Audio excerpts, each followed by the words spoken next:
Dans cette maison, loin du tumulte, je me suis posé pour faire ce que j'aime le plus au monde, des rencontres. Pour découvrir des itinéraires inspirants. J'ai connu les Césars à 15 ans.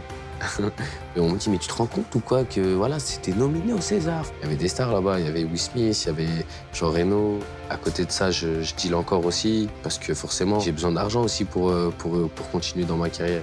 Bon, bah voilà, après, il y a la réalité qui reprend le dessus. Et ouais, j'ai commencé à vivre dans la rue.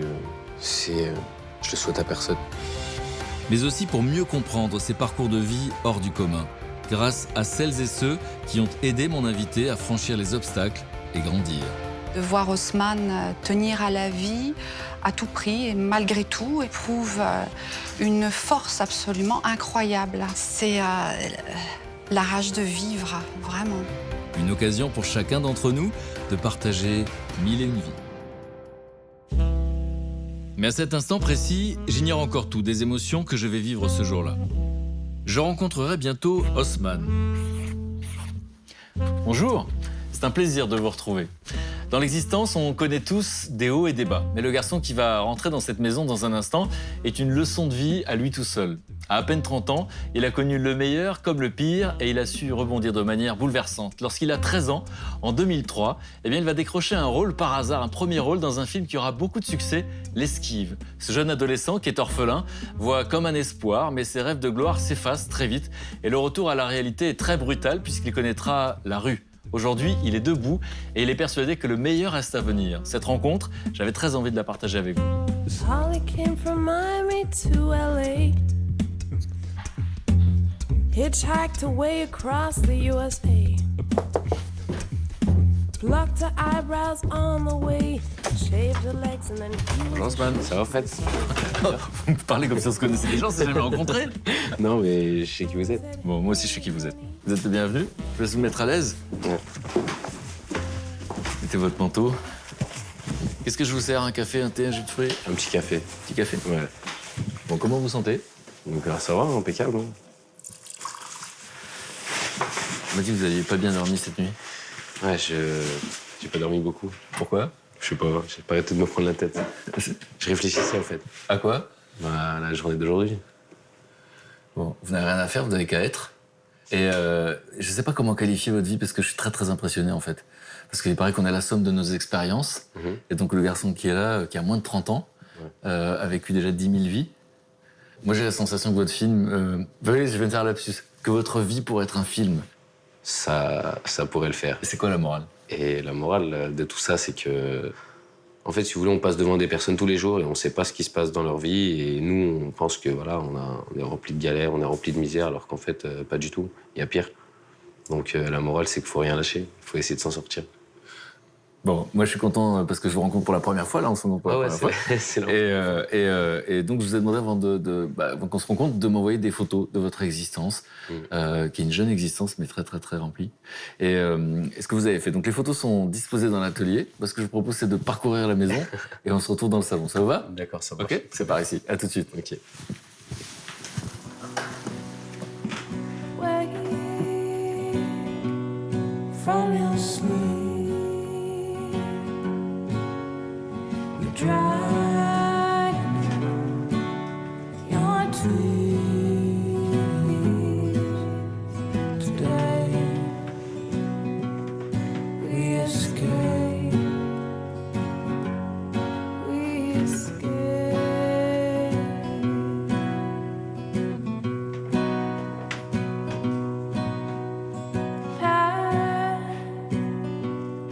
And get dressed before you find the pieces before all else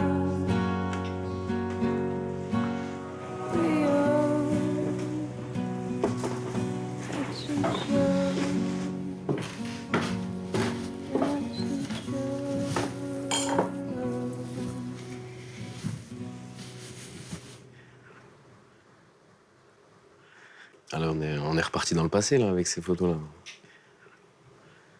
Ah, ça c'est nostalgique.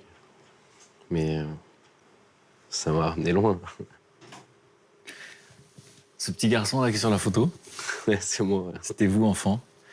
Si par magie l'adulte que vous êtes aujourd'hui avait pu souffler quelque chose à l'oreille de cet enfant, vous qui connaissez la suite de l'histoire, qu'est-ce que vous lui auriez dit? Franchement, j'aurais dit de faire gaffe. J'aurais donné des sacrés petits conseils. Hein. Par exemple? Bah écoute, j'aurais dit... Bon, par contre, désolé hein, si des fois je te tutoie. Hein. Bah, je lui aurais dit classique, d'écouter ses parents, de bien travailler à l'école. Mais en même temps, je pense pas que mes conseils lui auraient servi à grand-chose. Honnêtement. C'est drôle d'ailleurs que rétroactivement, je me pas envie de donner ces conseils-là qui évidemment n'auraient servi à rien. Je lui aurais dit, écoute, ça va être dur, très dur. Donc, sois fort. Sois fort et baisse pas les bras. Osman naît en 1987 en banlieue parisienne. Cadet d'une fratrie de 4 enfants, il grandit à Colombes, dans le pavillon de ses parents. C'est là qu'il fera ses premiers pas dans la vie auprès d'un père qu'il adore. De quoi est-ce que vous vous rappelez de cette petite enfance? Je me rappelle d'un pavillon, un jardin, un chien, aller à l'école, enfin, regarder les dessins animés, le petit déjeuner le matin. Enfin, une vie normale, jouer avec ses frères et sœurs. Quelle relation vous avez avec vos parents? Comme je suis né le 9 décembre et que mon père aussi était né le 9 décembre, et je suis le dernier de la famille, donc c'est comme si en fait j'étais un cadeau d'anniversaire pour lui. C'est lui qui vous l'a dit? Ouais, enfin, il m'appelait mon petit 9 décembre. Donc j'avais droit à plus, à plus que mes frères et sœurs. Quand il venait me chercher à l'école, on s'arrêtait souvent à Colombes, il y avait un magasin de jouets. Et en fait, moi, je regardais tout le temps la vitrine. J'attendais impatiemment qu'on arrive devant la boutique. Donc, pour la regarder, je tournais ma tête comme ça. Et puis, lui, vachement attentif, il regardait. Il me dit, tu regardes quoi? Et moi, je lui disais, la voiture. Et warning, hop, il descendait, il revenait avec la voiture. Enfin, et puis, il faut savoir que c'était pas une petite voiture que je regardais. C'était une espèce de grosse voiture à pédales où tu t'assois dedans, tu pédales et tu conduis. Enfin. Donc, enfant gâté, vous le vivez comme ça, en tout cas, dans la petite ouais. enfance. Ouais. Dans cette petite enfance, pour vous, votre papa fait quoi? En fait, comme on roulait en belle voiture quand on était petit, mon père il avait une Jaguar et je rentrais dans la voiture et puis j'appuie sur un bouton et puis le cendrier il s'ouvrait. Enfin, c'était la classe. Donc pour vous, votre père a la classe? La classe et il était vendeur de voitures. C'était son métier. Voilà. Et quand vous avez 6 ans, votre papa sort de votre vie. Qu'est-ce qu'on vous dit? On avait une maison au Maroc. Et en fait, on m'a dit qu'il était parti la rénover, agrandir. Donc voilà, on m'a dit que ça va prendre du temps. Donc après, je lui ai envoyé des lettres et sans même savoir qu'est-ce qu'il faisait réellement au Maroc. Il était où en fait? En fait, il était en prison. Il était en prison et puis on m'a préservé comme ça. Vous l'avez appris comment d'ailleurs? Moi, je demandais tout le temps des nouvelles. Un jour, mon frère il est venu me voir, il m'a dit, écoute, voilà, papa, il a un problème. Il est en prison, arrête de demander à maman à chaque fois, arrête de... Voilà. Vous vous dites quoi à ce moment-là, quand vous apprenez ça? Je comprends pas, en fait. Pour moi, la prison, c'est dans les films. Et il vous dit pourquoi il est en prison? Non, pas vraiment. J'ai appris qu'il était en prison pour un trafic de drogue.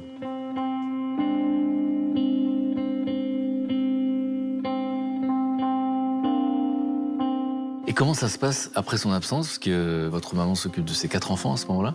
Et donc le mode de vie change, le niveau de vie va changer? Pas vraiment. La qualité de vie, elle était toujours au top parce que voilà, mon père, il avait mis pas mal d'argent de côté, donc on va dire qu'il pensait un peu à tout.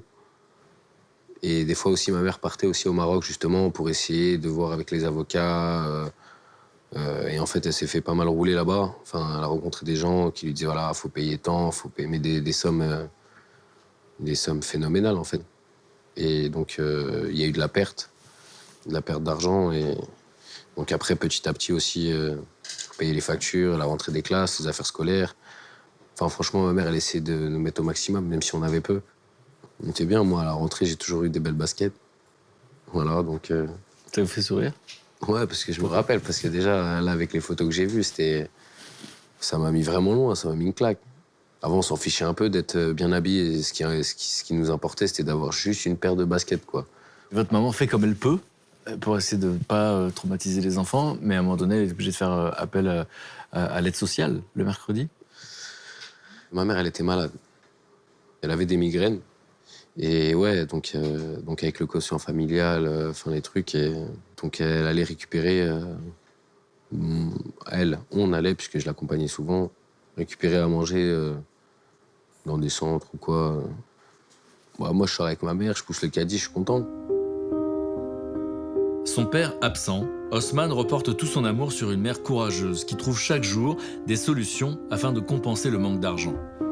Mais bientôt, sa vie va définitivement basculer. Il a alors 10 ans. Toute ma vie, c'est ma mère qui m'a réveillé le matin, qui m'a préparé mon déjeuner, et qui m'a accompagné à l'école et qui venait me chercher tous les soirs, enfin à 4h30 avec un pain au chocolat. C'était une habitude et c'était comme ça. Et en fait, ce jour-là, 4h30, j'attends devant l'école primaire. Donc j'attends et je comprends pas, je vois pas ma mère arriver ou je vois pas la voiture garée. Donc j'attends jusqu'à 5h30 parce que après il y a le coup de pouce. Le coup de pouce en fait c'est une aide, ouais voilà, c'est pour faire ses devoirs. Donc j'attends jusqu'à 5h30, mais le coup de pouce il est terminé, il y a plus personne. Donc là je commence à m'inquiéter, je me pose des questions et puis c'est du jamais vu en fait. Vous n'avez jamais attendu? J'ai jamais attendu. Jamais été en retard? Jamais. Donc là, je commence un peu à m'inquiéter. Je prends la décision de rentrer chez moi à pied. Le trajet, je commence à le connaître, mais je me suis perdu. Donc je refais demi-tour et là, je décide d'aller chez mes grands-parents qui habitent à côté. Et y a ma grand-mère qui m'ouvre la porte, je lui fais la bise. Et puis elle me dit, elle est où maman? Et je lui dis, je sais pas, elle est pas venue me chercher. Donc il n'y a pas eu vraiment d'inquiétude ou quoi, parce que je pense qu'ils n'étaient pas au courant tout de suite. Et en fait, j'ai dormi chez mes grands-parents ce soir-là. Et donc là, j'ai mal dormi, j'étais tout seul, il n'y avait pas mon frère ni mes sœurs. Et le lendemain, du coup, je dors chez un oncle à moi, du côté de ma mère, et on me dit rien en fait. Et le troisième jour, on m'amène à la maison. Et je vois du monde, beaucoup de monde, et je vois une tante à moi qui habite à Lyon, et mon cousin aussi de Lyon, et là je me dis, il y a un truc. Donc après, il y a le frère de ma mère qui nous prend, nous quatre, avec... 4 enfants? Ouais, nous 4 enfants, et avec mes 2 cousines, et qui nous dit, voilà, écoutez, votre mère est partie se reposer, elle était fatiguée. Pour moi, elle était en vacances. Enfin, on m'a dit, moi, je me suis dit, voilà, par rapport aux migraines, par rapport à. Moi, réellement, quand il m'a annoncé ça, moi, je me suis dit, elle est partie en vacances. Enfin, je l'ai pas. Et ensuite, je vois ma cousine qui me prend dans ses bras et qui pleure et qui me dit de pleurer. Et moi, je pleure inconsciemment sans savoir pourquoi. Enfin, je vois ça pleure. J'ai suivi le mouvement. Ouais, voilà. Et après, voilà, enfin, on m'a dit, voilà, elle est morte et tout. Pareil, enfin, j'ai pleuré et tout, mais sans même comprendre. Enfin, la mort, à 10 ans, j'ai réalisé plus tard. Même beaucoup plus tard, en fait. Et aujourd'hui, vous savez de quoi elle est morte? Ouais, en fait, ouais, j'ai appris un peu plus tard qu'elle était morte dans le canapé, en fait. Elle est morte d'un anévrisme. Rupture d'anévrisme. Ouais. Sans mère et avec un père en prison, Osman est perdu. Lui et son frère sont hébergés chez leurs grands-parents au cœur d'une tour immense de la cité des Fossés Saint-Jean à Colombes. Mais au bout de 2 ans, les adolescents décident de retourner vivre dans le pavillon de leurs parents. Ils seront alors livrés à eux-mêmes. D'autant que la fatalité s'acharne encore, leur père va mourir après être sorti de prison. Et à 12 ans, vous perdez votre père. Ouais. On vous le dit à ce moment-là? En fait, ouais, là, ça a été direct. D'ailleurs, j'ai apprécié. Parce que, en fait, moi, j'ai pas vu ma mère. À partir du moment où elle est partie, elle m'a déposé à l'école, je l'ai plus jamais revue. Donc, on a voulu me préserver, mais au moins, voilà, je sais que ce genre de souvenir, ça part pas. Et en fait, mon père, il était sorti entre-temps, juste un peu après la mort de ma mère. Il était sorti de prison. Il préférait vendre la maison et revenir avec de quoi vivre, quoi. Et c'est là aussi, en grandissant, que je me rends compte, c'est pas des erreurs, mais moi, je lui ai envoyé des lettres en lui disant je veux la nouvelle Game Boy et tout, et lui qui me disait t'inquiète pas, ça devait être difficile de recevoir des lettres comme ça de la part de son fils. Donc je m'en veux un peu de lui avoir écrit des lettres comme ça. Et lui, quand vous avez 12 ans, il meurt de quoi? Il est mort d'un cancer des os. Je suis à la maison, on dormait, je me souviens, on dormait, et en fait on entend taper au portail super fort. Et là, on se lève mon frère et moi, et on va ouvrir, et puis on voit en fait, c'est le frère de mon père, et qui, en fait, il arrêtait pas de crier nos noms et tout, et on est sortis, on a ouvert le portail, on a dit qu'est-ce qu'il y a, et lui, il pleurait, et il nous a pris dans ses bras, et il a dit ouais, votre père il est mort, direct. Donc là, au réveil, je réalise pas, je pleure pas, je comprends pas encore, parce que je sors de mon lit. Vous êtes orphelin, donc? Mhm. Quels sont les revenus de cette petite famille? Avec mon frère, on a 5 ou 6 ans de différence, donc on a Donc lui a 17 ans. 17 ans ou 16 ans, et en fait, il travaille comme un dingue. En fait, mon frère, il a jamais eu de jeunesse. Lui, il travaillait au supermarché, il faisait aussi les marchés, il vendait un peu de... Genre, à l'époque, il y avait des business de chemises, de t-shirts, de parfums. Il essayait de faire du mieux qu'il pouvait pour qu'on manque de rien, pour essayer de payer les factures, pour faire les courses. Et après, vivre sans parents, on était déréglés. Enfin, on mangeait à n'importe quelle heure. Il n'y avait pas de repas de famille. Ensuite, il y a eu aussi la tempête. Je crois que c'était en 98. Donc, le toit, il avait pris une claque. Les tuiles, elles avaient volé. Le pavillon, s'était vachement dégradé. Donc, difficulté pour réparer. On n'a pas réparé, en fait. Tout le plafond, il est tombé. Et puis là, on voyait les tuiles. On voyait s'il faisait chaud ou pas. Des pannes d'électricité? Bah ouais, parce que les factures en pavillon, ça coûte beaucoup, et les chauffages électriques, ça coûte super cher. Et dans un pavillon, faut chauffer. Et un pavillon où il manque le toit, enfin, où il y a des problèmes, il y a des courants d'air partout. Comment on fait pour se chauffer? Je prenais le caddie. Le caddie, et j'allais dans un parc rue de Chatou.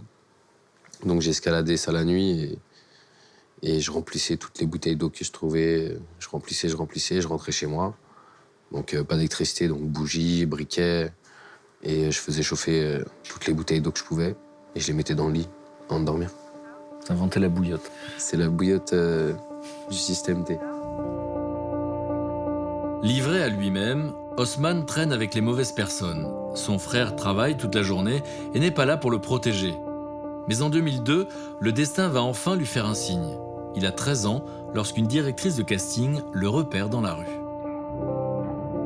J'étais à la Défense, au centre commercial. Et en fait, il y a 2 personnes qui viennent nous voir, qui nous interpellent en nous disant excusez-nous. Et en fait, moi, je sais pas, j'ai pas compris, j'ai pris peur d'un coup. Et elle me dit non, vous inquiétez pas, en fait, voilà, on cherche des comédiens pour le long métrage d'Abdelatif Kechiche. Et en fait, on cherche un maghrébin entre 14 et 17 ans pour le rôle principal, et des autres, des camarades et tout. Donc elle me dit ça comme ça, et puis je la regarde, et j'explose de rire, en fait. Je prends le papier, je prends le papier, je le mets dans ma poche. Puis 2 jours après, je réfléchis, et puis je me dis, vas-y, je vais y aller, hein. On sait jamais. Et donc vous allez passer un casting, on vous demande de faire quoi, d'improviser? Ouais, en fait, j'arrive déjà sur les lieux. Vous avez 13 ans. Ouais, 13 ans, j'y vais tout seul, et ils m'ont demandé de faire une improvisation. C'est quoi, sur quel thème, vous vous rappelez? Il fallait que j'esquive des camarades. En fait, j'avais un rendez-vous avec une fille, il fallait que je dise à mes potes, écoutez, je vous rejoins, machin et tout. Donc voilà, j'avais improvisé là-dessus. Et puis je repartais du casting, mais vraiment sans... Voilà, j'ai fait le truc, et on m'a rappelé 2 mois et demi après sur mon téléphone. Donc votre état d'esprit pendant ces 2 mois, vous y pensez, vous attendez? Non, le premier jour, on raconte à l'école, ouais, j'ai passé un casting et tout, mais vraiment, voilà, on se dit, ça va jamais le faire, on l'a fait. Vous n'y repensez plus? Ça y est, c'est oublié. Et 3 mois plus tard, un coup de fil? Un coup de fil comme ça. Je suis dans la rue Henri Dunant, je rentrais chez moi, et en fait, je vois sur mon téléphone 01, je me dis, ouais, c'est le collège. Quand c'est un 01, ça fait flipper, tu vois, quand t'es petit. Donc je dis oui, allô. Et en fait, on me dit oui, bonjour, voilà, vous vous souvenez, vous avez passé un casting? Je lui dis ouais. Et elle me dit bah voilà, en fait, j'ai une bonne nouvelle, vous avez tapé dans l'œil du réalisateur, c'est vous et tout. Je raccroche, et là, j'ai couru.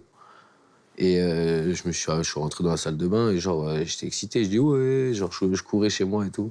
Je me mets dans la salle de bain et je dis, ça y est, mec, t'es une star. Enfin, vraiment le truc cliché. 13 ans, genre, vous avez 13 ans. 13 ans. Et après, tout s'est fait vachement vite. En fait, on a eu 2 mois de répétition pendant les grandes vacances. Et 2 mois de répétition où, ouais, aussi, toujours pareil. Hein, je me déplace tout seul, je vais au répète tout seul. Et ensuite, on a enchaîné avec 2 mois de tournage. Donc, j'ai loupé mes cours et tout. Est-ce que les gens autour de vous sont conscients de ce que c'est votre vie? Non, en fait, ils savent pas. Et quand les gens vous disaient, alors tes parents doivent être contents, non, de tout ça? J'évite d'en parler. En fait, j'ai vécu avec ça toute ma vie. Ça, c'est déjà de mes 13 ans.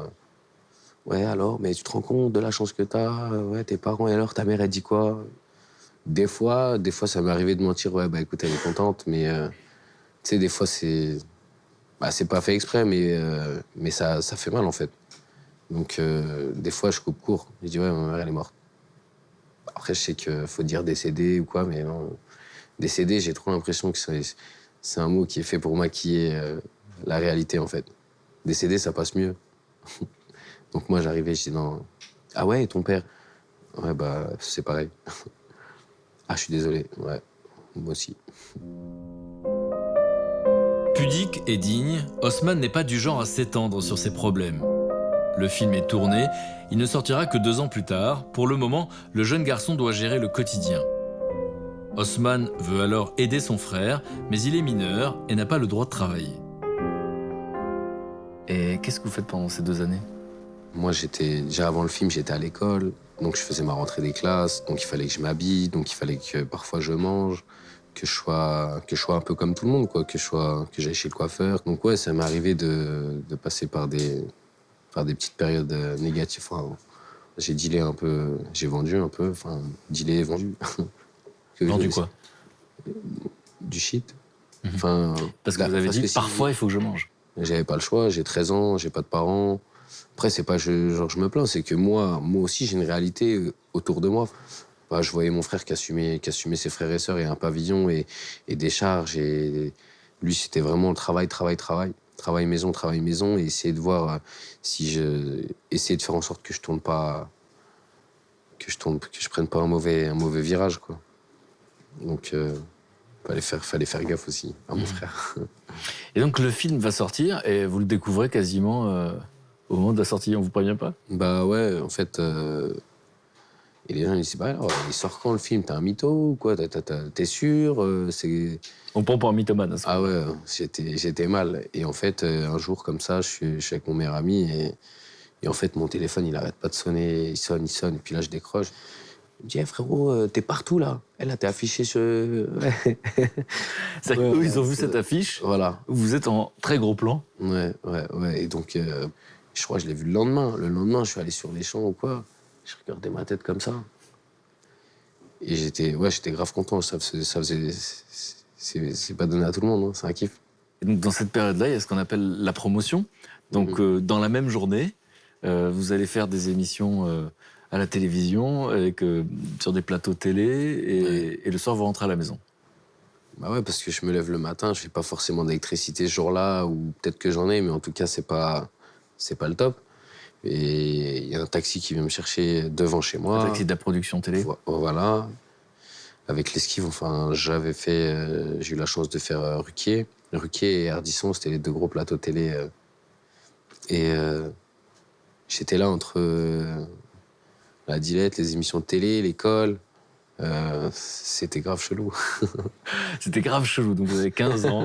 Ça veut dire que vous avez une vie très étrange, Ouais. en fait, à ce moment-là, avec plein d'aspects différents. Qu'est-ce que vous cachez?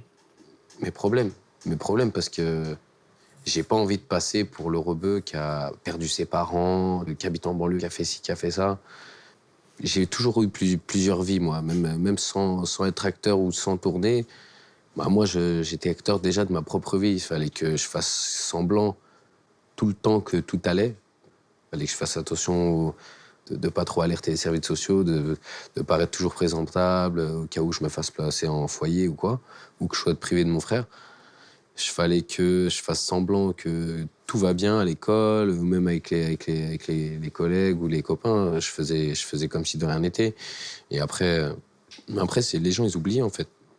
Mais franchement, Ouais, quand j'ai fait les plateaux télé, c'était marrant parce que j'avais pas forcément la télé, moi, chez moi. Et quand il passait les émissions, je traînais souvent à la Défense. Donc, on allait dans le rayon télé et puis je disais au mec, mets-la deux. Je fais passer, là, c'est l'heure et tout.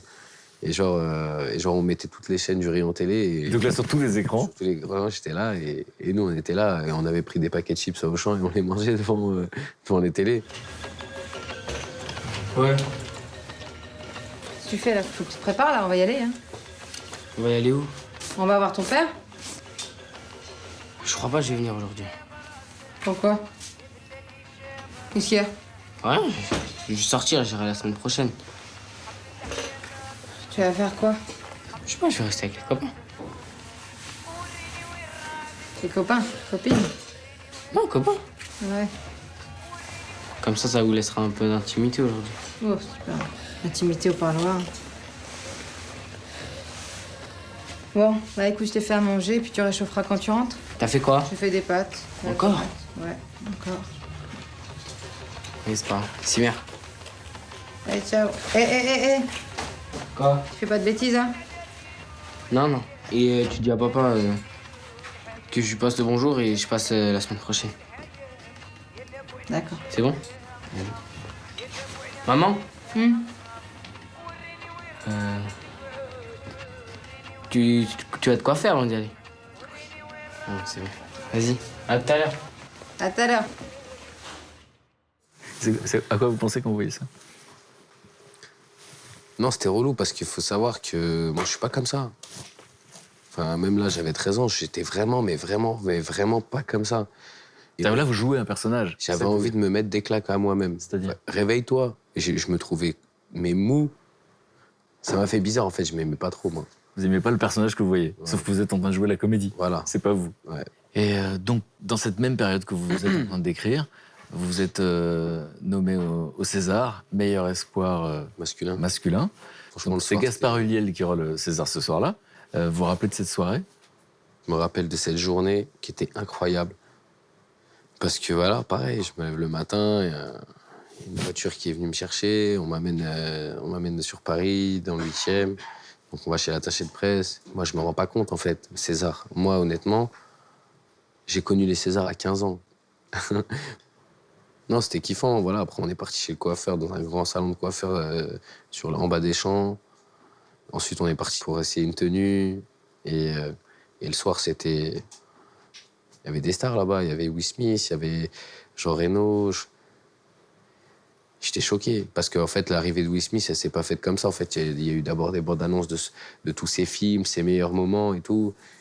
Moi, j'étais là dans la salle comme ça, et après, d'un coup, il l'annonce, puis il passe à côté.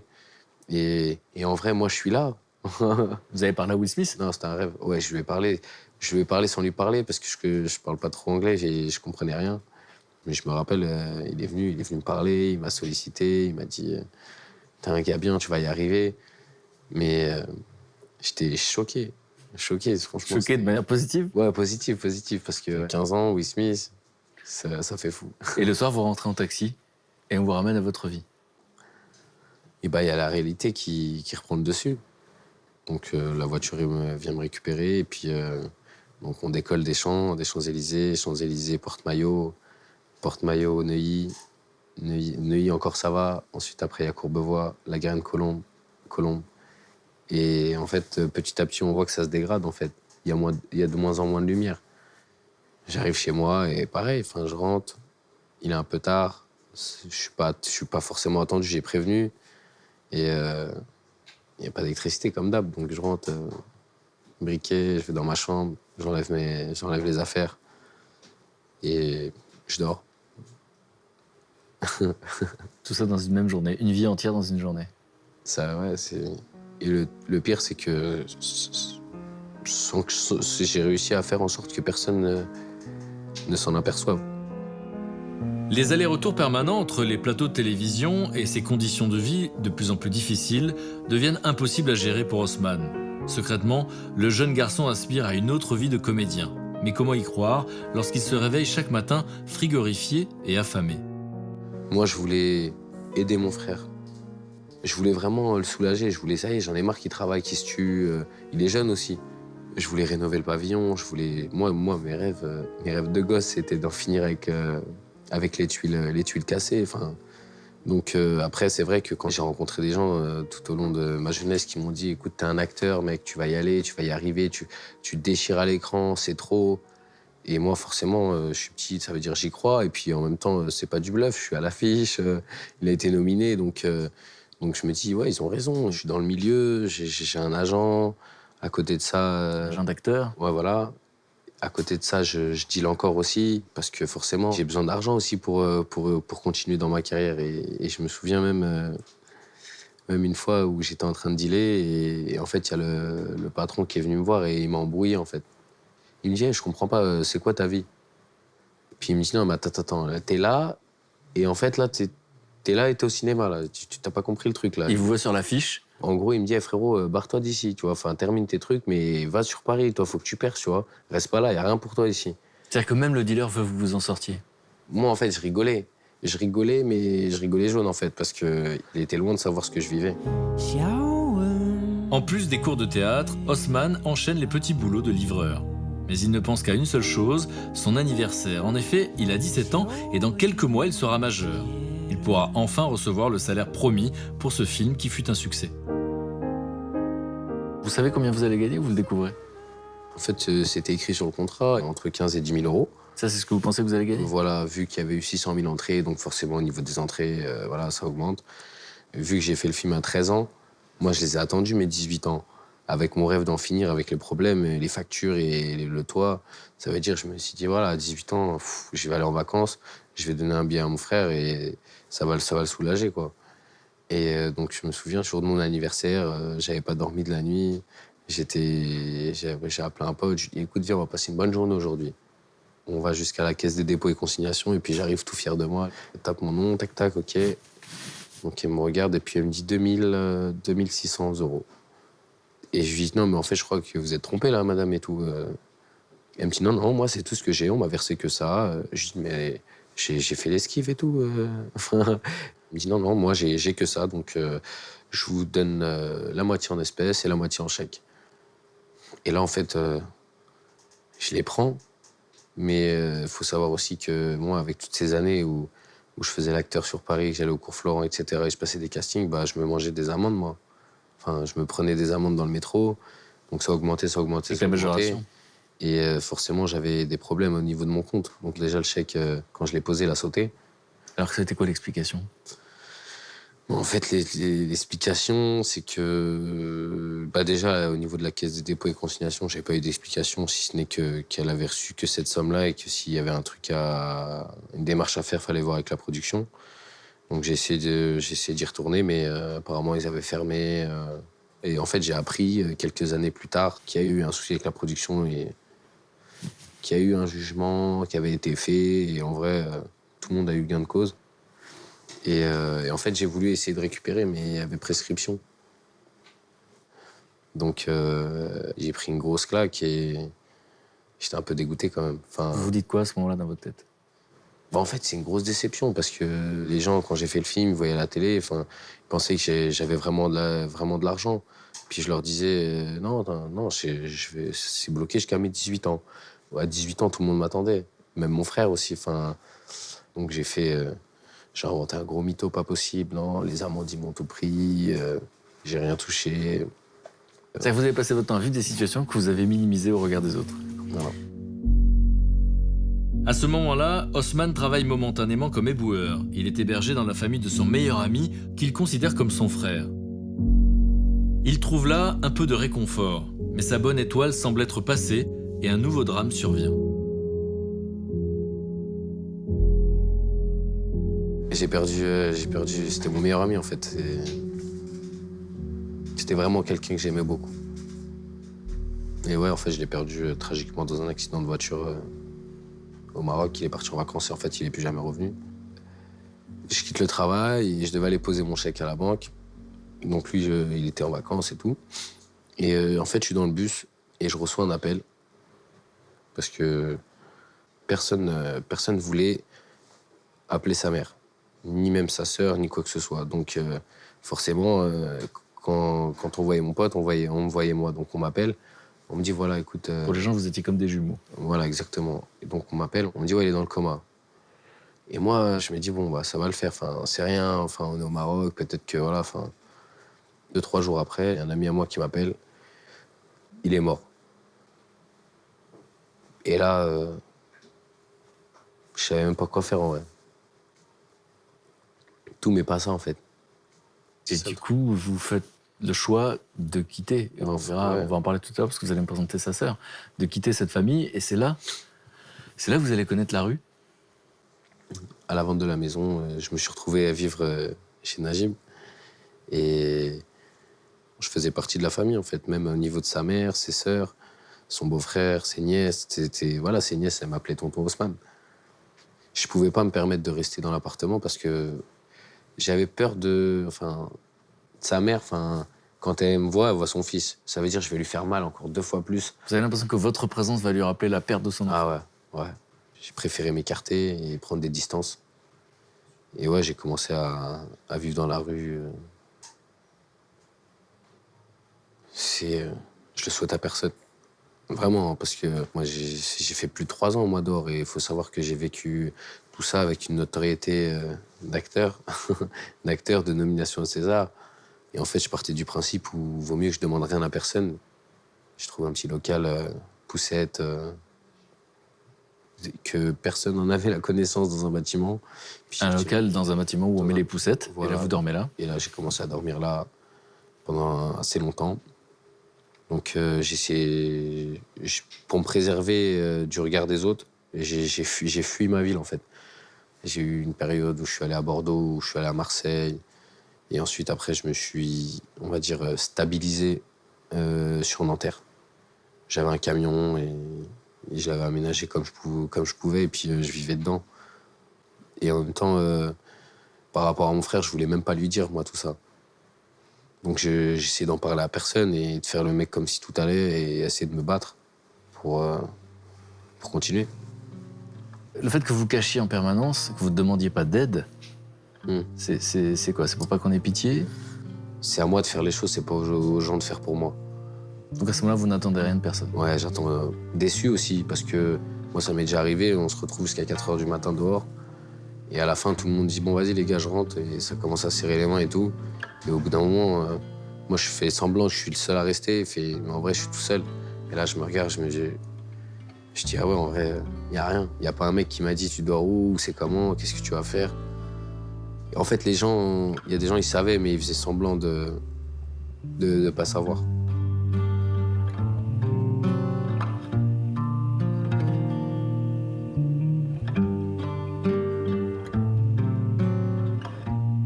Qu'est-ce que cette expérience sombre vous a appris de l'existence? Je me souviens d'une histoire où en fait, je rentrais dans un local aussi. Pour dormir? Ouais. Il était, je crois, 4 heures du matin. Et en fait, mon matelas, il était plus là. Ni mon matelas, ni ma couette. Ça voulait dire que là, j'étais vraiment, mais vraiment en galère. Et en fait, il s'est avéré qu'il y avait la porte du bâtiment qui était fermée. J'ai essayé de la forcer. Donc là, c'est un moment de désespoir. Ouais, voilà, ça, c'est pire que... Donc déjà, je suis plus dehors, je suis plus dans le local, je suis dans le bâtiment, il fait un peu plus chaud, il y a de la lumière. Il y a une prise, donc je peux charger mon téléphone en trouver une solution. Après, je voulais rentrer dans un autre local poubelle. Et la porte, pareil, elle était fermée. Et j'ai réussi à ouvrir la porte. Et là, quand j'ai ouvert la porte, surprise, qu'est-ce que je trouve? Mais vraiment, c'est pas du mensonge ou quoi. J'ai trouvé un matelas, une couverture toute neuve. Mais vraiment neuve, même pas utilisée, rien. Le matelas plastifié. Mais là, ces moments-là, après, j'étais trop bien. J'ai pris la couette et tout, et je suis parti me poser dans le local. Là, j'étais au top. Un moment comme ça, qu'est-ce que ça raconte dans un moment de désespoir? Tout peut arriver. C'est des belles paroles, un hébergement, et une bouffe chaude ou une bouffe froide. Mais si on prend pas le temps vraiment de capter chaque instant, en fait, on passe à côté de plein de trucs. Cette manière de voir le monde, Haussmann s'y est accroché chaque jour, même au pire moment de sa vie. Nous sommes alors en 2013, il vit toujours dans la rue, mais il est désormais déterminé à s'en sortir, à s'inventer une nouvelle vie. Vous me direz tout à l'heure quelle est votre relation avec ceux qui sont dans la rue aujourd'hui. Mais on a envie de savoir évidemment comment vous en êtes sorti. Et donc là aussi, vous avez été acteur de votre vie. C'est-à-dire que vous avez été dans la détermination, puisque vous avez commencé à présenter votre CV partout, tous les jours. Partout, tous les jours. En vous disant, à un moment donné, ça va forcément payer. Voilà, ils vont bien finir par me prendre. Bah, en fait, je me suis débrouillé. Bah, j'étais encore dans le camion et je me suis débrouillé. J'ai appelé une copine qui m'a fait un CV. Tous les matins, je faisais le même trajet, en fait. Je descendais aux Champs-Élysées et en fait, je faisais tous les cinémas. Clac, tac, tac, tac. À pied, je posais. Après, je remontais rue de la Boétie puisqu'il y a une poste centrale. Donc, j'allais poser mon CV là-bas et je marchais tout droit jusqu'aux galeries, au 7e étage. Et je déposais dans une boîte aux lettres. Et en fait, ça a payé, hein. Finalement, ça a payé. Et puis, ils m'ont rappelé. Et puis, je me souviens quand la dame des galeries m'a appelé, j'y croyais pas. En fait, il s'est avéré que j'avais décroché un CDD. Pour faire quel poste à ce moment-là? En fait, manutention. Le CDD va se transformer en CDI, Ouais. donc un contrat à durée indéterminée. Donc, dans le monde dans lequel on est, c'est une forme de sécurité. C'est important. Vous avez un appartement. Ouais. Qu'est-ce qu'elle nous dit, votre histoire? À la base, c'est une histoire, elle est vraie. J'ai été comédien, j'ai été nominé au César. J'ai fait kiffer des gens, j'ai kiffé aussi. Je me suis retrouvé à la rue, j'ai perdu pas mal de personnes. J'ai connu des moments difficiles comme des moments rigolos, comme un mélange. J'ai tout connu. Donc ouais, aujourd'hui, j'en suis fier. Je voulais vraiment... Après la honte, c'est la fierté. Ouais. Je voulais vraiment faire un... Voilà, mon rêve, ce serait d'en faire un film. Parce que je pense qu'il y a de la matière et ce serait fou. C'est dur, mais en vrai, tout peut arriver. Et quand je dis que le meilleur, il reste à venir, c'est parce que, ouais, j'écris beaucoup. Je prépare un court-métrage, là, que j'ai écrit récemment. D'ailleurs, le scénario est terminé, avec un réalisateur que j'ai rencontré qui s'appelle Tariq Ben Salah, avec qui ça se passe super bien et franchement, on a avancé super vite. Non, franchement, c'est magnifique, je sais pas.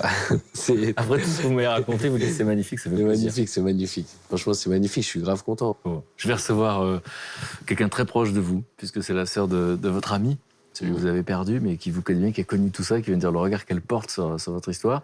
Et puis une psychologue qui peut nous expliquer, finalement, quand on est un être humain et qu'on subit tout ce que vous avez subi, où est-ce qu'on peut aller chercher les ressources? Comment se fait-il qu'on s'en sorte? Et surtout, vous allez me raconter quelle est votre relation avec les gens de la rue aujourd'hui, quelle est votre légitimité à leur parler, et puis les soutiens que vous avez reçus assez inattendus à la sortie de votre livre. Ça aussi, ça vous a choqué, comme vous dites, en positif. Ok, à tout de suite, ça marche. Lorsque mes invités comme Haussmann aujourd'hui survivent aux épreuves, c'est aussi grâce à leur entourage. Mais un mystère demeure, comment s'échappe-t-on du pire? C'est pour tenter de répondre à cette question que j'ai voulu aujourd'hui écouter ses plus proches, afin de mieux comprendre comment chacun d'entre nous peut tirer des enseignements de l'expérience si particulière de mon invité.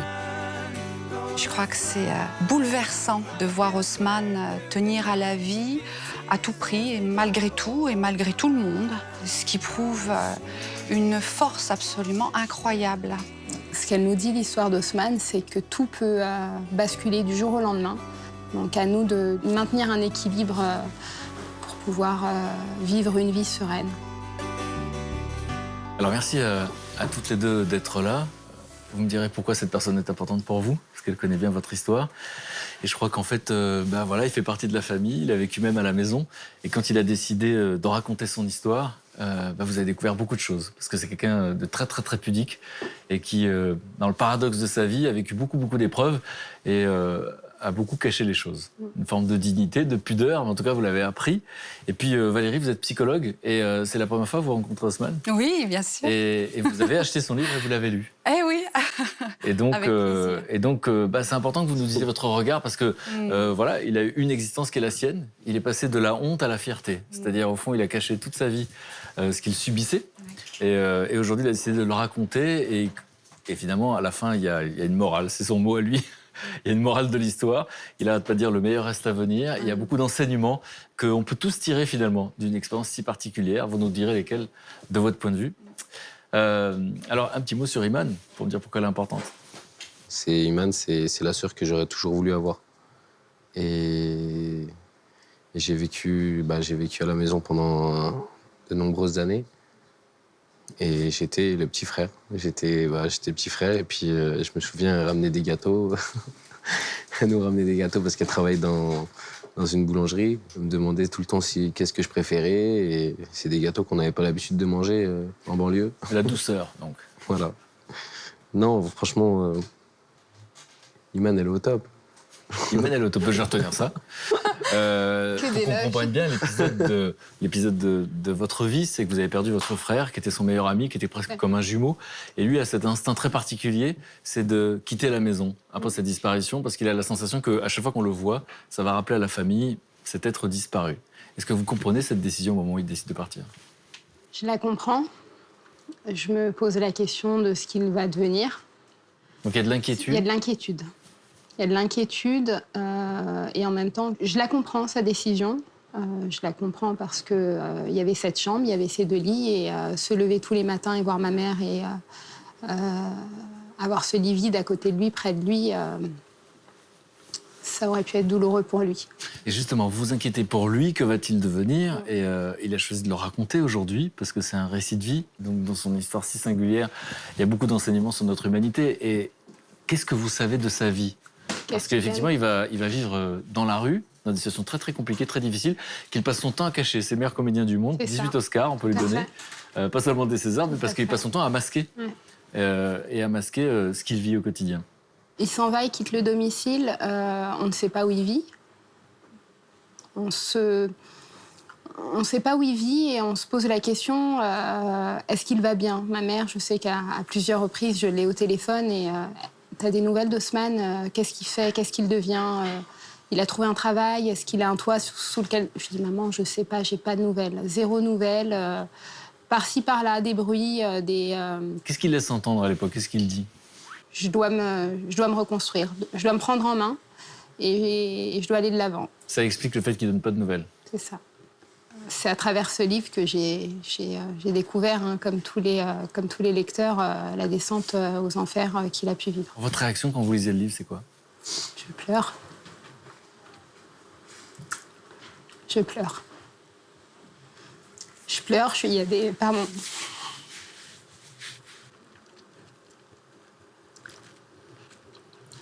On passe du rire aux larmes. Déjà, je découvre son passé, que je ne connaissais pas. Parce qu'en fait, il vivait sous votre toit. C'est comme votre petit frère, mais au fond, il n'avait pas raconté la perte de ses parents, par exemple. Je savais qu'il était orphelin. On savait à la maison qu'il était orphelin de père et de mère. Vous ne savez pas dans quel contexte il avait appris ça? Non. Ni dans quel contexte, ni la manière dont il a vécu le décès de ses parents. Donc, Najib, mon frère, l'amène à la maison, nous explique qu'il est orphelin de père et de mère, qu'il avait un toit à l'époque, qu'il avait la maison de ses parents, mais voilà, il pleuvait. Il y avait des trous dans le toit. Il y avait des trous dans le toit, donc il n'y a pas cette chaleur humaine qu'on peut retrouver quelque part à la maison. Donc je découvre beaucoup de choses, mais 15 ans après. Et quand il choisit de rendre ça public, qu'est-ce qui vous marque le plus dans ce que vous appelez la descente aux enfers, finalement? Le fait qu'il soit à la rue, le fait qu'il n'ait pas de repères, le fait qu'il ait pu cet équilibre. Enfin, on a essayé à notre niveau, hein, sans prétention aucune. On a juste essayé d'apporter un peu de chaleur à Haussmann, lui apporter un équilibre, parce qu'à la maison, c'était pas non plus la porte ouverte à toutes les fenêtres. Hein. Il y avait des règles. Ma mère nous a éduqués dans des règles, avec certaines valeurs, et Haussmann les a épousées. On dit qu'on est la somme de toutes nos expériences. Donc, le garçon qui est en face de nous a 29 ans. Il a vécu beaucoup d'expériences extrêmes, positives et négatives. Donc, cet épisode, par exemple, cet épisode d'un film, il y a beaucoup d'acteurs qui ont toute une vie d'être en haut de l'affiche et qui n'y arrivent jamais. Lui, il a 13 ans. 15 ans quand le film sort, il se retrouve, on verra avec la psy ce que ça fait un être humain, ce genre de choses, de lumière comme ça, très très violente.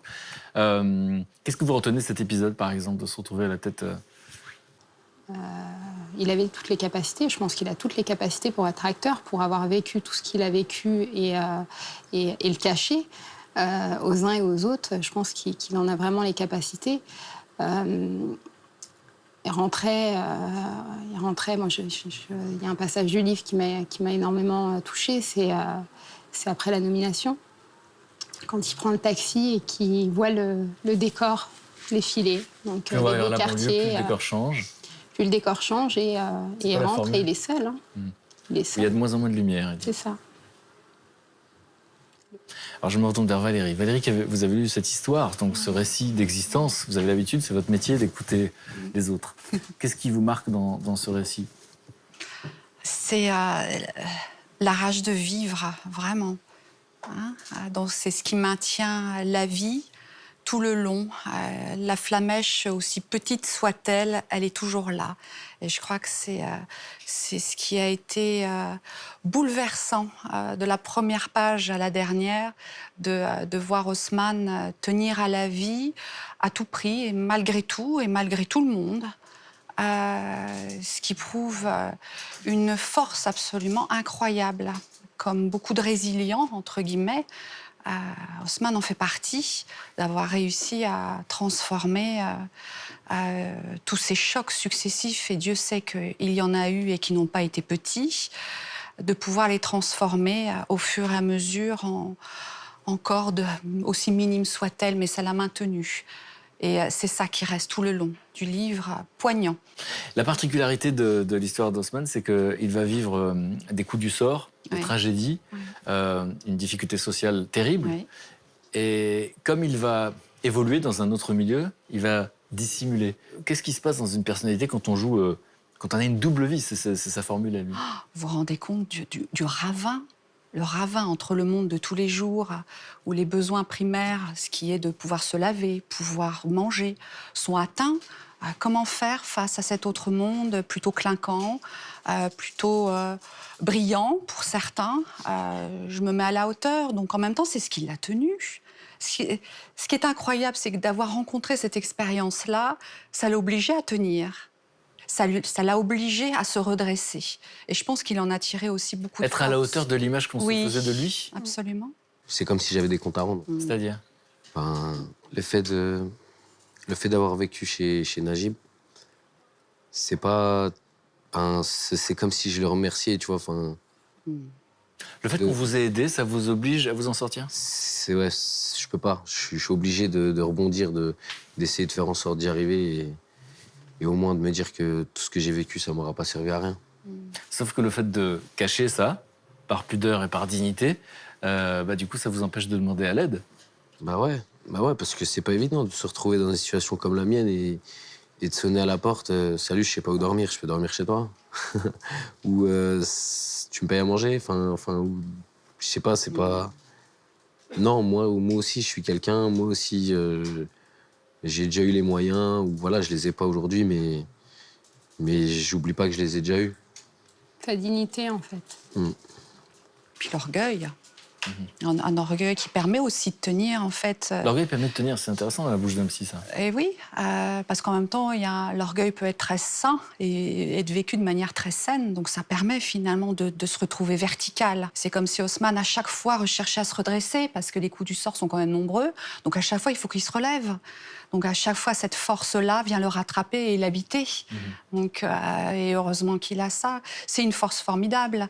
Ça l'a peut-être empêché de demander de l'aide de manière aussi humble, finalement. Pouvoir demander de l'aide, c'est aussi faire preuve d'humilité. C'est-à-dire, je reconnais aussi que je suis dans un tel état et dans une telle situation que je te demande de l'aide, mais voilà, c'était pas accessible forcément, pas tout le temps. Mais c'est là d'où il a tiré Après- l'envie de vivre encore. Ouais, c'est pas faux. Mais bon, après, moi, quand je vois une dame dans la rue qui a du mal à porter ses courses, je lui demande pas son avis, je vais l'aider. Ouais. Donc, quand je vois quelqu'un qui est dans le besoin, je dis pas salut, t'as besoin d'aide. Enfin, je lui donne mon aide. J'attends pas que. Qu'on vous la demande. Ouais, voilà, c'est. Et justement, aujourd'hui, compte tenu de cette expérience, vous avez une sensibilité particulière, et notamment une attention particulière à ceux qui sont exclus, ceux qui sont dans la rue. Et quel est votre rapport avec eux? Parce que eux, quand ils vous voient, ils n'imaginent pas que vous avez vécu la même chose. Ouais, c'est clair que voilà, j'ai bien rebondi et c'est vrai que ça m'arrive avec des jeunes du 91, on fait pas mal de maraudes et on vient à la rencontre des gens en difficulté qui dorment dehors ou qui dorment dans les gares et on échange un peu avec eux. Et en même temps, moi, je me permets vraiment et franchement de leur dire ce que je pense. Enfin, C'est-à-dire? je les questionne. C'est très rapide, hein, mais je lui demande comment t'as fait pour en arriver là, t'as quel âge, etc. Et puis après, je lui dis, mais il faut que tu te lèves là, ça y est, tu peux pas rester comme ça. Bon, après, il y en a, je comprends, parce qu'au bout d'un moment, rester dans une situation comme ça, il y a tout qui s'en va, la dignité, il y a tout, ça y est, en fait, c'est un dégoût. Et donc, forcément, il y a des gens qui se laissent aller, mais... Donc je leur dis, non, mais là, faut se relever, faut pas te laisser aller. Je leur fais vraiment la morale. Et puis Moria me dit, ouais, c'est facile pour toi. Et là, je m'arrête direct. Je dis, non, c'est pas facile pour moi, c'est pas facile pour toi, c'est facile pour personne. C'est juste que là, en attendant, c'est toi qui es comme ça.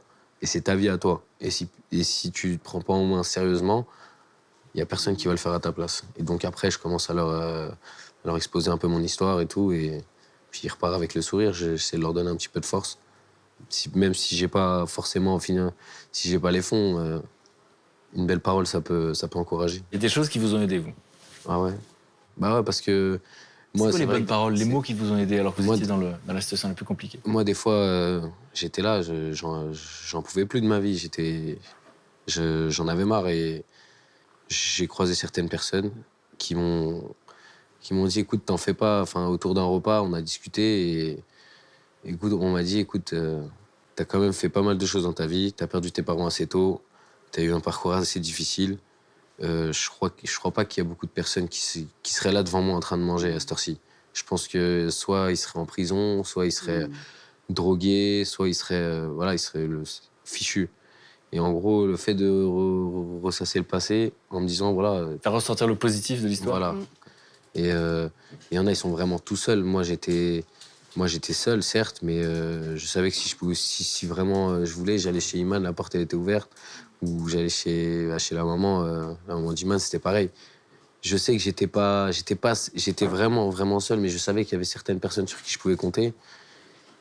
Et non, ça me donnait de la force. Je sais pas comment vous expliquer. Vous êtes accroché à ces pensées-là. Ouais, je me suis accroché. Le pire, c'est pas d'attendre plus rien de personne. C'est de ne plus rien attendre de soi-même.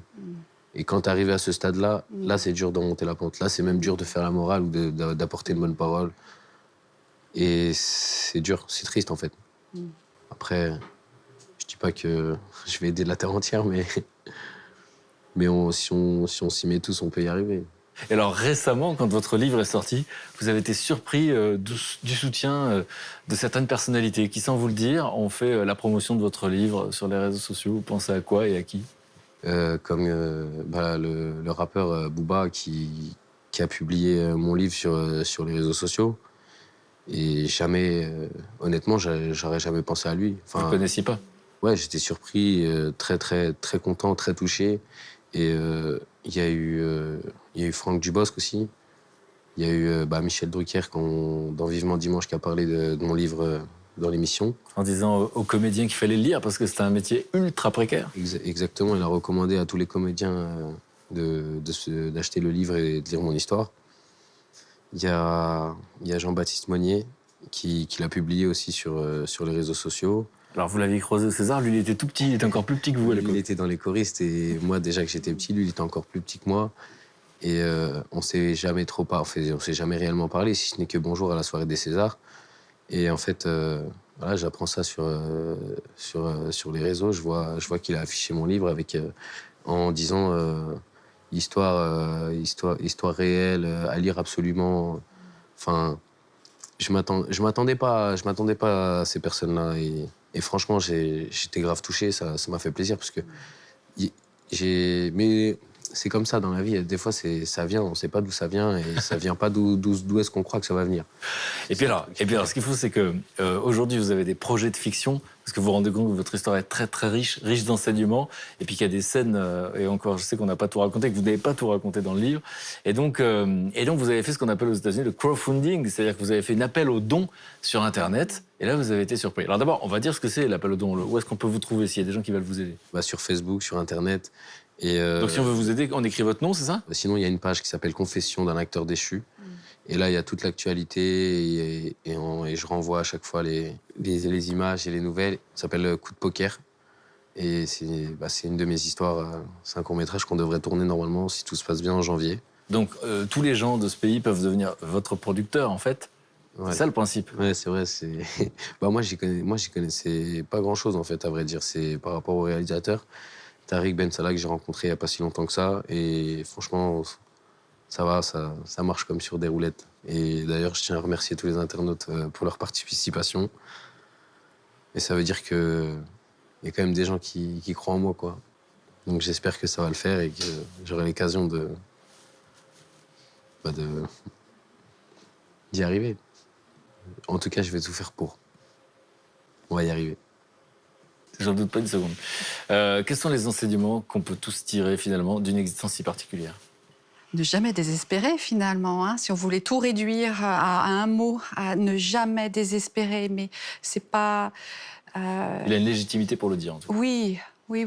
Et finalement, dans toutes ces histoires extrêmes, il y a toujours un fil quelque part qui permet de revenir à la vie et de continuer à croire en soi et à croire en l'autre et en la vie.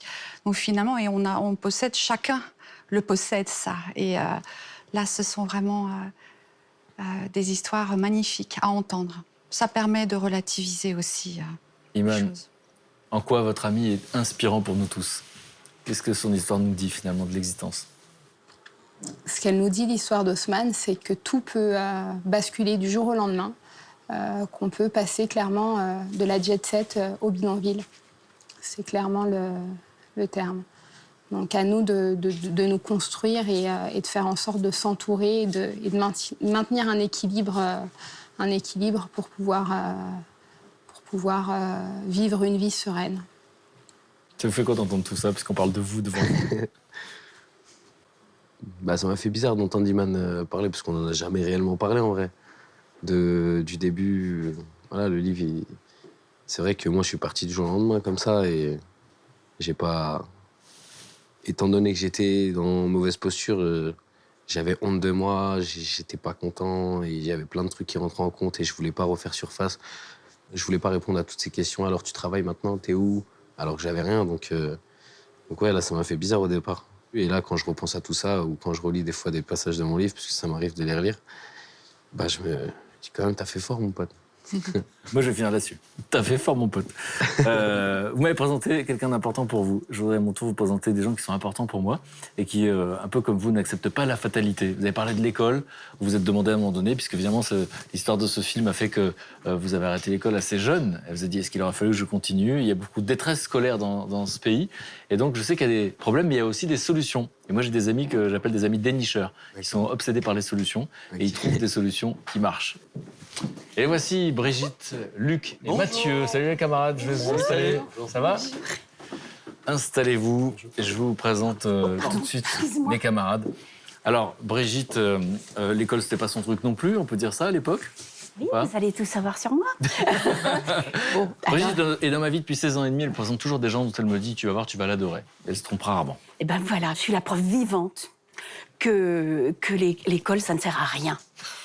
Mais vraiment, j'étais collée. Tu dis ça devant un prof d'histoire. Tu veux dire plus loin colle, pas l'école. Ah oui, non, l'école.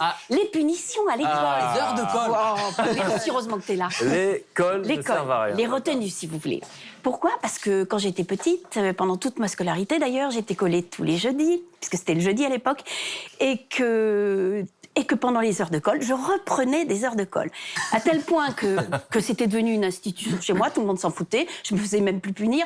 Et mon père, tous les jeudis, m'amenait à l'école pour faire mes retenues. Voilà. Alors, si j'avais connu Mario de Lagneau à cette époque-là, qui est prof, ça aurait peut-être pas été pareil. Et je me demande même si ces élèves ne vont pas faire exprès de se faire punir. Tellement elle a eu une bonne idée parce qu'elle a remplacé les heures de colle. Pour On la verra par quoi. solution qu'elle a trouvée. On verra par quoi dans un... Voilà. Alors Mathieu est historien, donc l'histoire c'est le passé, n'est-ce pas?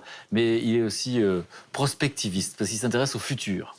Et il part du principe que le futur, on peut le subir, mais aussi on peut l'imaginer. Il a même créé l'Institut des futurs souhaitables, où il y a plein d'experts qui se penchent sur notre futur. Il fait des voyages dans le temps, cet homme, figurez-vous. Et tu viens de parler effectivement de l'école, du système de l'éducation. Est-ce qu'il sera le même dans le futur qu'aujourd'hui? Parce qu'on a parfois l'impression, dans le présent, que l'école est un peu décalée par rapport au monde dans lequel on vit. On sent ce décalage un peu partout, pas seulement que dans l'école, dans tout le système finalement qui a du mal à voir sa fin arriver et qui a du mal à voir le futur advenir. Moi, je vais parler des mariottes de partout dans le monde. Partout, il y a des gens qui sont en train, ici et maintenant, de changer un peu la réalité pour en faire quelque chose de différent. Et si on met bout à bout toutes les expérimentations un peu innovantes dans l'éducation qu'il y a dans le monde, on commence à avoir le portrait robot de l'école du futur. C'est de ça dont on va parler. C'est pas l'école qu'on a vécue. Ce sera pour nos enfants et nos petits-enfants. Et puis mon camarade Luc, Luc du Sud-Ouest, qui s'intéresse à toutes ces solutions dans ce pays. Et aujourd'hui, tu vas nous parler de quoi? L'éducation, la connaissance, le savoir, autant de remparts et d'armes qui nous permettent de lutter contre la violence et qui nous permettent de s'en sortir dans la vie. Ça, c'est une conviction que nous avons ici à Mille et une vies. Conviction partagée par un ami que nous avons en commun. Est-ce que tu te rappelles de cet homme qui s'appelle Abdellah Boudour? Il faisait des distributions de fournitures scolaires pour des enfants de quartiers défavorisés. Et Abdellah Boudour, eh bien, on l'appelle aussi, il a un autre nom, on l'appelle le Bernard Pivot des banlieues. On l'appelle le Bernard Pivot des banlieues, pourquoi? Parce qu'en fait, il organise de grandes dictées géantes dans les quartiers. Alors, des dictées, il a ici en France depuis 3 ans, d'accord, et même la Belgique, il y est allé. Et des jeunes, des vieux, des moins jeunes, des plus jeunes, les personnes handicapées, tout le monde se retrouve autour d'une dictée géante. Et Samantha Petit, qui travaille avec nous, c'est une copine, elle a filmé une de ces dictées à Fontenay-sous-Bois, tout près de Paris, à l'école élémentaire Jean Zay. Je vous propose de regarder le reportage. Alors on regarde et vous réagissez juste après. On attend votre commentaire.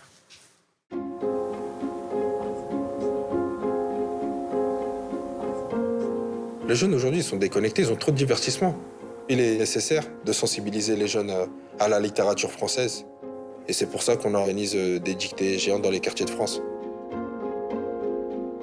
Le but de la dictée, c'est de promouvoir la langue française et surtout que les jeunes en prennent conscience que c'est une force, les mots. Ils ont du talent, ils ont un potentiel, mais il manque de valorisation. Aujourd'hui, c'est la 81e dictée.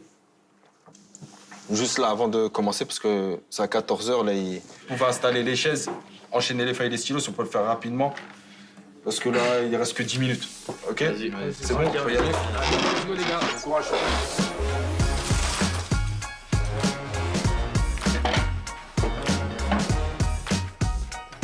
Abdellah Boudour, c'est un exemple pour tout le monde. Il a toujours été là pour les plus jeunes, pour les plus anciens. Moi, quand je le regarde faire, ça me donne envie de faire, j'ai envie d'aider, j'ai envie de faire des actions, j'ai envie de continuer avec lui parce que c'est quelqu'un qui agit.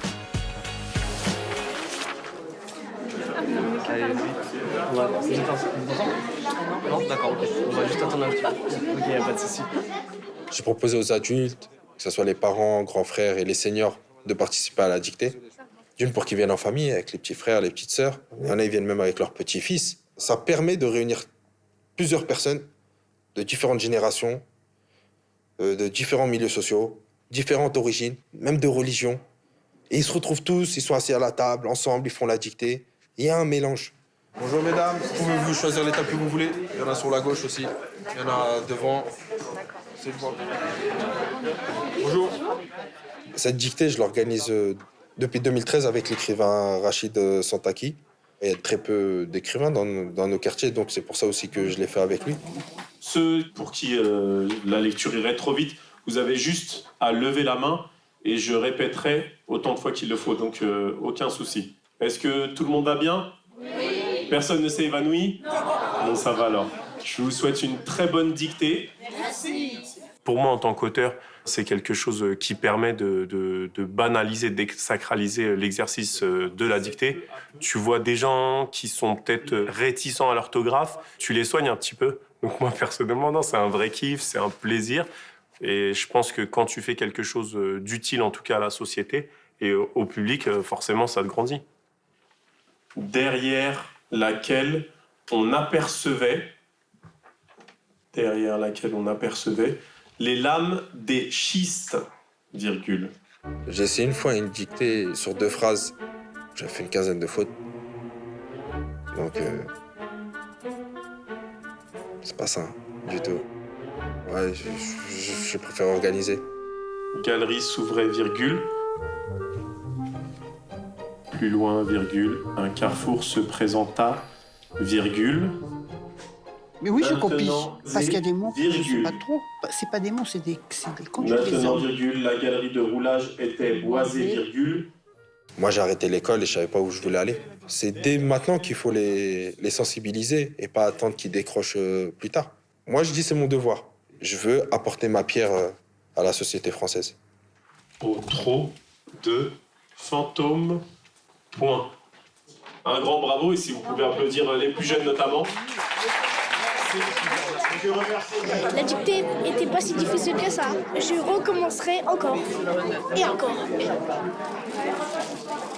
La ponctuation elle est impeccable, les accents également. Bon, c'est une copie parfaite, quoi, voilà. Wow. Ma fille, elle avait de l'assurance, ça m'a un peu surpris. Elle était bien sereine durant l'écriture. J'ai écrit ce que j'avais pensé être les bons mots. Maintenant, on verra bien à la correction. On n'est jamais sûr de ce qu'on met. Mais... Les enfants, c'est important de lire.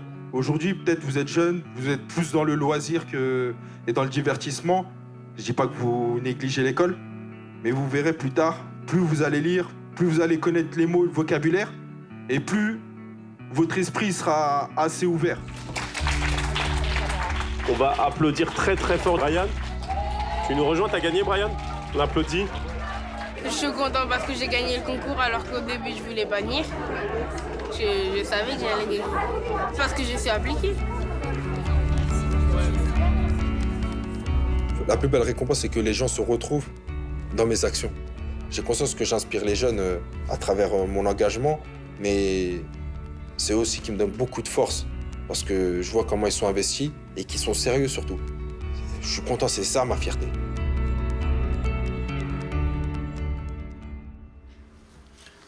Donc, une initiative que nous, on trouve formidable, mais moi, j'aime bien parce que Osman, vous êtes authentique. C'est un garçon d'abord qui est authentique, qui dit « moi, je préfère organiser que faire les dictées ».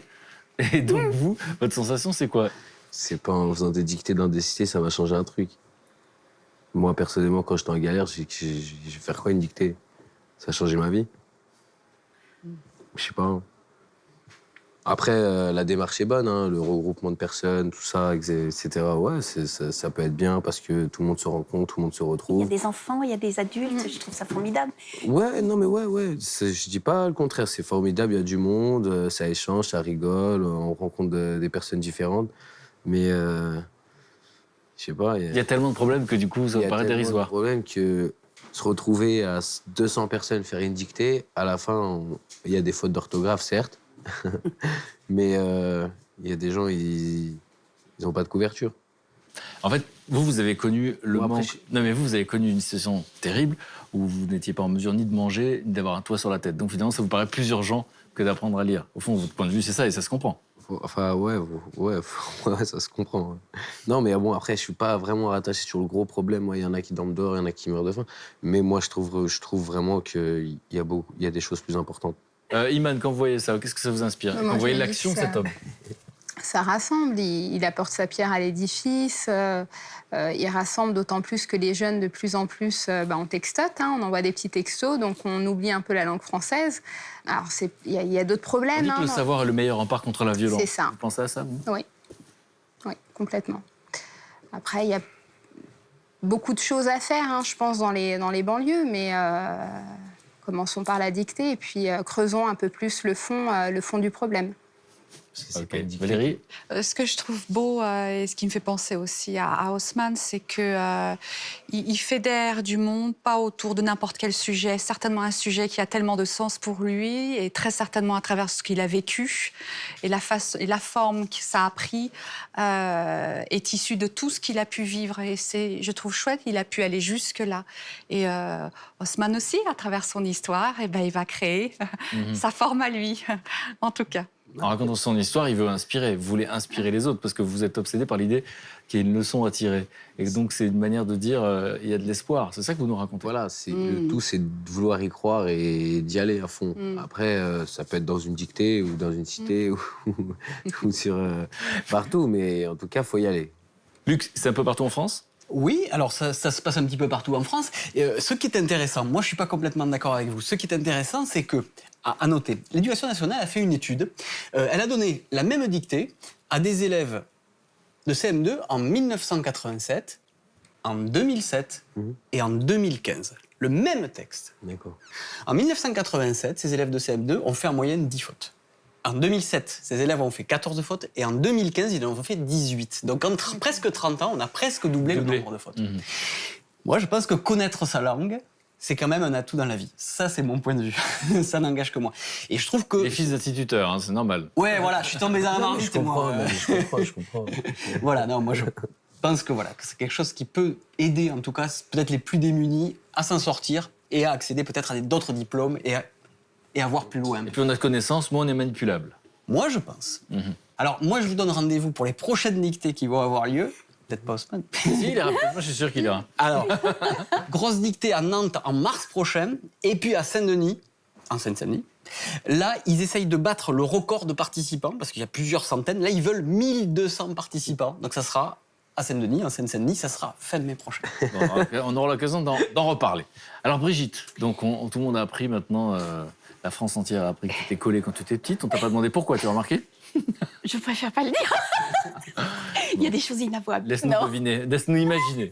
Et donc, les heures de colle, et donc il y a quelqu'un qui a imaginé que finalement, au lieu de punir les enfants, on pouvait profiter de ce temps pour faire autre chose qui était plus utile. Voilà. Alors, je vais vous emmener au collège de Charles de Gaulle, à Jaumont, dans le Nord, à côté de Maubeuge.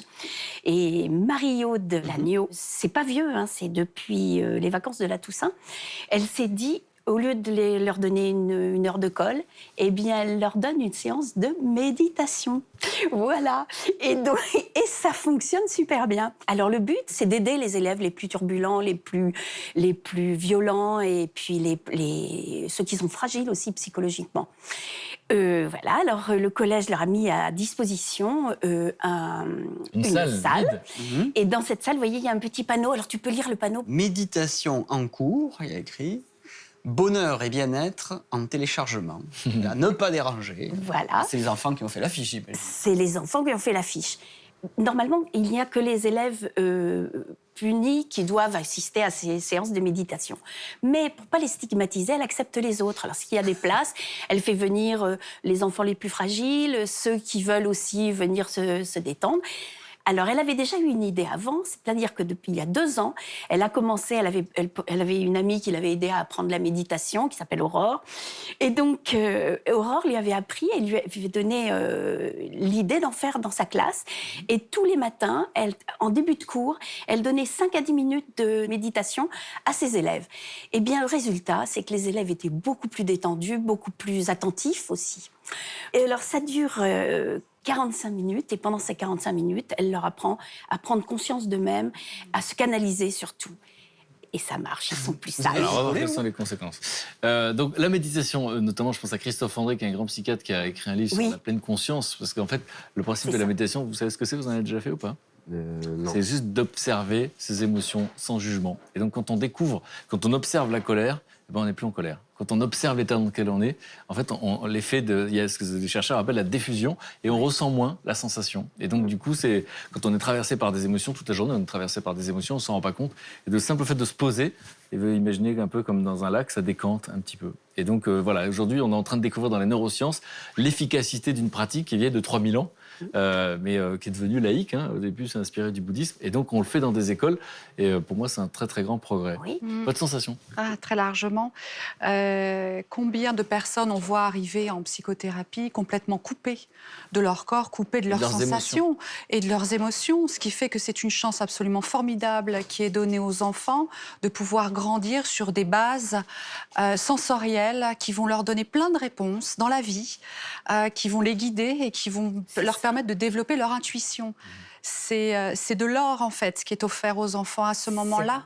Et je crois qu'on est loin d'en avoir grandement conscience.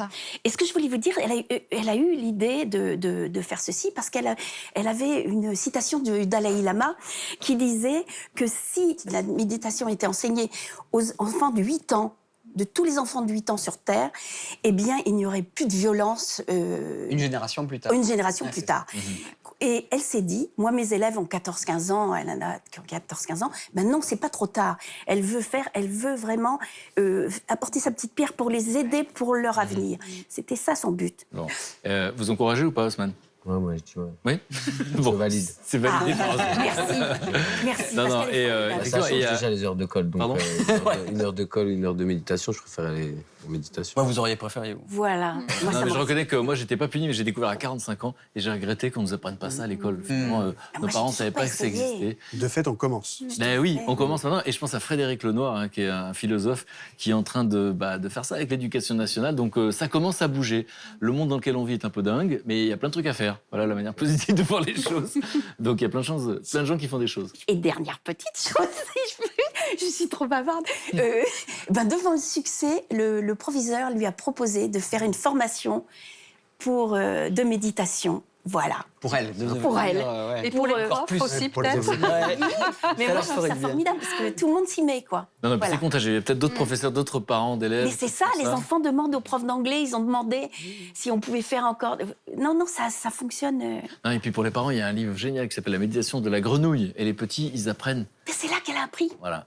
Et préfacé par Christophe André, et qui est incroyable, hein, qui est une Allemande qui a écrit ça. Et donc, ça apprend tout petit de se poser et d'observer ce qui se passe. Et d'observer ce qui se passe à l'extérieur et à l'intérieur. Et quand on vit plein d'émotions négatives comme vous, et quand on vit plein d'épreuves dans l'existence, souvent, on se rend pas compte qu'on accumule. Bien sûr. Et à un moment donné, il faut de temps en temps télécharger. Et donc, bravo pour cette initiative. Bravo.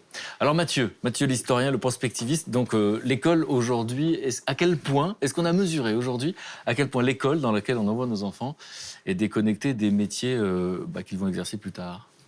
Moi, je voulais vous poser une question. Pourquoi, d'après vous, on sonne la cloche à la fin de la journée de classe? D'où ça vient? Ouais, d'où ça vient?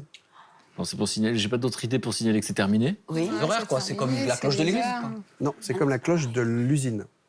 Parce qu'en fait, ça s'est structuré à la même période au 19e siècle, dans la révolution industrielle, et donc c'est la cloche de l'usine qui signifiait la fin de la journée de travail. Donc ça montre aussi que ça s'est structuré dans un siècle qui est certainement dépassé. Et entre-temps, il y a eu des choses incroyables qui sont arrivées, qui est notamment la connaissance universelle, je la tiens dans ma main. Ça aurait pu être le kiff de Diderot d'Alembert, quoi. S'il avait eu ça, dans l'encyclopédie, il aurait vraiment bien kiffé, quoi. Donc ça traverse la structuration qui a été posée au 19e siècle. Donc on est dans une zone de perturbation. Et donc l'école, elle doit se trouver une nouvelle forme, elle doit se reformer, voire se réformer. Et moi, il y a deux grosses raisons pourquoi il y a une urgence à ce qu'elle le fasse vite. La première, c'est que 70% des métiers que les jeunes vont avoir à faire, qui rentrent aujourd'hui à l'école, n'existent pas encore. 70% des métiers que les gens vont faire n'existent pas? Non, pas encore. Et dans le même temps, il y a 47% des métiers qui existent, qu'on pratique encore, qui vont être complètement bouleversés par la robotique et le fait d'être... Des métiers qui vont mourir, quoi. Il y a des métiers qui vont complètement changer, voire mourir. D'accord. Donc ça, c'est une urgence à se réformer. Et l'autre chose, c'est qu'elle a perdu un monopole, l'école. C'est que jadis, c'était l'unique endroit où les enfants connaissaient le monde. Et maintenant, il y a 1000 canaux d'information, et des plus intéressants, peut-être des plus colorés, des plus récréatifs et plus ludiques que l'école, qui, encore une fois, s'est structurée dans le 19e siècle, voire même avant. Et il y en a plein. La bonne nouvelle, c'est qu'il y a des mariodes, il y en a partout dans l'éducation nationale. Donc il y a des conspiratrices et des conspirateurs positifs qui changent de toute façon la manière d'enseigner. Il y a des gens qui sont des héros du quotidien et qui transforment ça, c'est la bonne nouvelle. Par contre, dans d'autres pays, le système, il commence à changer. Par exemple? Le Danemark. Le Danemark, ils ont mis obligatoire des cours d'empathie. Les cours d'empathie, c'est se mettre à la place de l'autre, l'empathie. Donc il y a des cours obligatoires d'empathie, 1 heure par semaine, au même titre que la grammaire ou que les langues étrangères. Et comment on le fait concrètement? Il y a plein d'exercices. Ouais. Par exemple, il y a se mettre à la place d'eux. Moi, à ta place, Luc, je ferai ça. Je te donne une forme d'information de comment je perçois ton problème et comment je perçois éventuellement la solution. Ce n'est pas du dogme, je te donne juste un conseil. Il y a comment on résout ensemble un problème commun. Autant de petits exercices, finalement, d'appréhender l'art de vivre ensemble. Donc ça, c'est obligatoire par l'éducation nationale. C'est intéressant quand même. Pourquoi ? Parce qu'ils se sont aperçus que nos jeunes ont changé, les jeunes ont changé, et qu'en même temps que l'empathie diminue, ça a été vérifié, le narcissisme augmente. Et donc, moins d'empathie et plus de narcissisme, mais ça fait des gens déprimés, en fait. Donc, il y a un tiers des collégiens américains qui sont déprimés et qui se renferment sur eux-mêmes. Les Finlandais sont allés encore plus loin, ils ont réformé le but de l'école. Et pour eux, ils disent, le but de l'école, c'est 4 chantiers prioritaires. D'abord, c'est comprendre le changement du monde, technologique, mais aussi climatique, donc être lucide sur le monde tel qu'il est. Et puis, il y a un changement de rapport à l'élève. L'élève, c'est pas celui qui reçoit, c'est celui qui participe, qui co-construit. Il peut proposer, alors. Il peut évidemment proposer, et c'est aussi celui qui fait avec l'autre. Aujourd'hui, on est quand même dans un système où copier, c'est grave. Là, on va inviter non seulement à copier, mais à converger. On sera pour plus aller pudique quand on construire copie, quelque on est chose. encouragé à collaborer. Mais viens, en plus, tiens, je te l'offre, et on va faire quelque chose d'autre. Donc on travaillera plus en équipe, c'est ça l'histoire. Exactement. Et donc le rôle de l'enseignant à transformer, c'est pas seulement un dispenseur de savoir, c'est quelqu'un qui accompagne. Et ça rappelle la vieille phrase de Montaigne, éduquer, c'est pas remplir un seau, mais allumer un feu. Donc on retrouve finalement quelque chose qui faisait la grandeur de l'éducation au temps des humanités. Puis le dernier truc, c'est qu'il faut changer l'apprentissage. Ils le font. Les modes d'apprentissage, c'est des petits groupes de 15 enfants qui se réunissent par intérêt, par goût, par envie, par aventure et qui font des projets qui les passionnent. Donc, la motivation, elle revient. On y va à reculons. Vous y allez à reculons, j'y allais aussi de temps en temps à certains cours. Là, il faut donner l'envie d'avoir envie, pour paraphraser un philosophe célèbre, un chanteur. Exactement. Donc ça ressemble un peu à l'école Ça ressemble un peu à l'école d'Harry Potter, mais en tout cas, il y a quelque chose de cet ordre-là, en groupe, en mode projet. Et moi, j'ai un rêve, c'est que l'éducation nationale française mette des cours de futur à côté des cours d'histoire. Les cours d'histoire, on en a depuis le début. Ça nous apprend ce qu'ont fait nos ancêtres. Et bien moi, j'aimerais bien qu'on nous apprenne ce qu'on pourrait faire à l'avenir. Et finalement, historien et prospectiviste, c'est le même métier. L'historien, il vous raconte une histoire qui a dû être, mais il n'était pas là, à côté de Louis XIV ou de Charlemagne quand il en raconte. Et le prospectiviste, celui qui raconte des histoires du futur, il n'est pas en 2040, donc il raconte ce qui pourrait être. Et les deux sont des raconteurs d'histoire. Et qu'on utilise l'histoire ou le futur, c'est un grand prétexte, tout ça, pour éclairer le présent et surtout pour vous motiver, pour que vous soyez acteur de votre propre histoire. Vous auriez aimé l'avoir comme prof ? Franchement, ouais. Franchement, ouais. Ah, c'est bon. Franchement, ouais. Ah là là, il est bon. Bon, et donc Il des est cours, bon, hein. et des, Animé, hein. des cours de prospective de notre futur qu'on subit, on a l'impression qu'on subit l'existence. Là, c'est qu'on essaie de l'imaginer tous ensemble. Là, on la prend en main. J'aurais fait mal à la tête, je pense, mais... Avec toutes les questions. Les questions du futur, du passé, Moi, je vais poser d'autres questions. C'est là où on aura un partage de mal de tête. La journée.